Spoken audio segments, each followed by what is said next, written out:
Press the bell icon on YouTube and don't miss another update. Hello and welcome. You're watching The Print. The controversy in the CBI has really taken us back almost by 20 years when in 1997 the Supreme Court adjudicated on a similar matter. It came up with several directives in order to keep the government's influence in this investigating agency to the minimal level.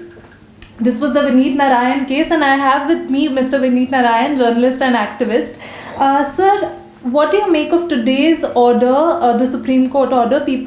Some people at least were expecting the Supreme Court to say that, to restore Mr. Alok Verma and say that the government's move was entirely illegal. It has not done so. What do you make of the order? I think this is the best order possible in the present crisis, because if the Honorable Chief Justice and Brother Judge would have given any other judgment either on this side or that side, it would have created utter chaos in the country. Within CBI, there would have been major conflict, and on the streets, political war would have gone on. So they have taken a very balanced view. And incidentally, I think I was the first one who said this few days back on one of the TV channel, that this is the only way you can come out of this crisis. What they have said is that the present acting director, Nageshwar Rao, cannot take any policy decisions, and whatever decisions he has taken, he has to list them and give them and seal cover on 12th November to the Honorable Court. In 2 weeks, retired Justice A.K. Patnaik and CVC have to complete inquiry into the allegations against Verma and Asthana, and then the court will take up the matter. Now, having said this, I would say that there are three agencies or three people involved, responsible for this state of affair. The foremost responsibility was of Alok Verma, Director CBI, who failed in performing his duty as a leader of the organization. A, because he had no experience of running a premier investigating agency like CBI, which had its own professional team of people working. B, he has taken it as an ego war for himself, right? If he was upset with his colleague Asthana, if he felt he was corrupt, not cooperating, there were decent ways of doing things. He could have gone with a written submission to the CVC, Prime Minister, Home Minister, or even to Supreme Court, saying that I am not able to function and these are my problems, please sort them out. The way he has acted in recent past, immediate recent past, his FIRs and all, this looks more like a political drama. And since I'm aware of certain developments, so I will limit myself to this only, that it's not that straight as it appears to be. That's one thing. The second agency responsible for this deterioration is CVC himself. They were privy to all this. They had written complaint from both sides. Why didn't they handle it timely? And Prime Minister's office is also equally responsible. You're running the country. If you know that the premier agency is having such problem between 1 and 2, they should have acted in time. Whatever crisis had been created, whether government did a panic reaction or whatever, but I think, to my mind, this was the best course of action. Although people say in Vineet Narain judgment, there is a fixed tenure of 2 years and no transfer or curtailment of tenure can be done. But it was an extraordinary situation where there was absolute war going on within the CBI. As I said, responsibility lies with both PMO, CVC and director. And secondly, because any other thing would have created further chaos.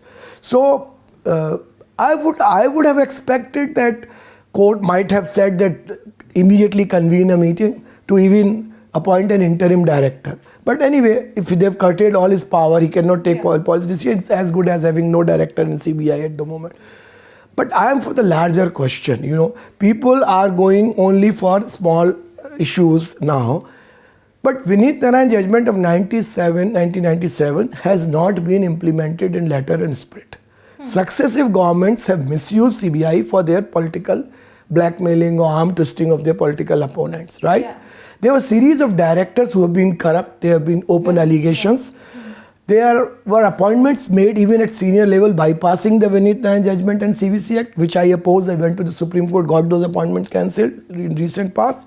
So it is high time that instead of getting agitated over trivial or small issues now, we should go for a larger question, whether that judgment has delivered the desired result or not. And that's what my next question was, that the aim, the purpose of that judgment was to ensure the institutional integrity of the CBI is maintained. But as we see, there's utter chaos. Why has that judgment, despite its very strong directives, failed to maintain the institutional integrity of this? Two reasons. A, when the parliamentary committee was formed to draft the bill, which had, I think Sharad Pawar was the chairman, Sushma Swaraj, Sanjay Nirupama, other people were members, they were diluting the directives of Supreme Court, and I had objected to this that time. I had written to them, spoken to them, but all political parties got together, they diluted. So the directives were not in toto implemented. Even the single directive which we got removed in the main judgment was brought back later on by the NDA government. So this was one reason for the deterioration. And as I said, that successive governments, successive political parties have misused CBI for their own purpose. So this situation has come. Now, to rectify this and to get into a larger question, I am getting my PI drafted again, and by next week I should be filing this, requesting the Honorable Court to constitute a constitutional bench to look into their own order in light of what we have experienced in last 21 years, based on various examples of aberrations and anomalies which have been created, and review the whole thing and give fresh directives so that the accountability and transparency of CBI can be restored. But what fresh directives? I mean, the Vineet Narain case talks about the transfer, it talks about the appointment, but what? No, I give you an example. Suppose there are problems with the director in terms of his administrative behavior. Suppose he indulges in a crime like murder. Suppose there are charges like in case of Ranjit Sinha. Now you cannot expect Chief Justice to be called for every time for meetings. You can't have regular meetings with Chief Justice to sort out his day-to-day affair. Yeah. So this part is a grey area. What about the CVC? Isn't CVC supposed to? So CVC also doesn't have much administrative power. They only have a superintendent's power. That's what I'm saying.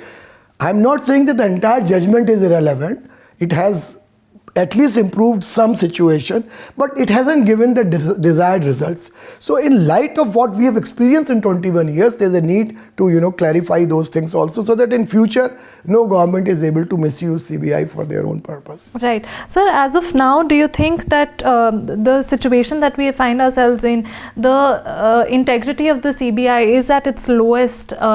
It's very unfortunate. It is very disappointing and frustrating for the people of this country, because they have a lot of faith. When the state police fails, people rush to CBI. And if CBI is fighting like this, I mean, what is the alternative left? You can't ask Interpol to come and conduct investigation in our corruption cases.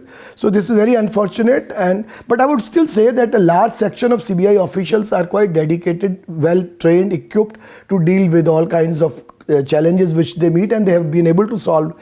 It is only the political masters and the leaders within CBI who hobnob or succumb to temptations and pressure and create such ugly situation which needs to be removed. That brings me to my last question. So we've seen, at least in some cases, CBI directors being appointed as governors and just being given different kinds of jobs in the post-retirement jobs in the government. Do you think that also needs to stop? Because not just CBI director, even the Supreme Court judges like Chief Justice or appointed Governor Kerala, it's not a good thing.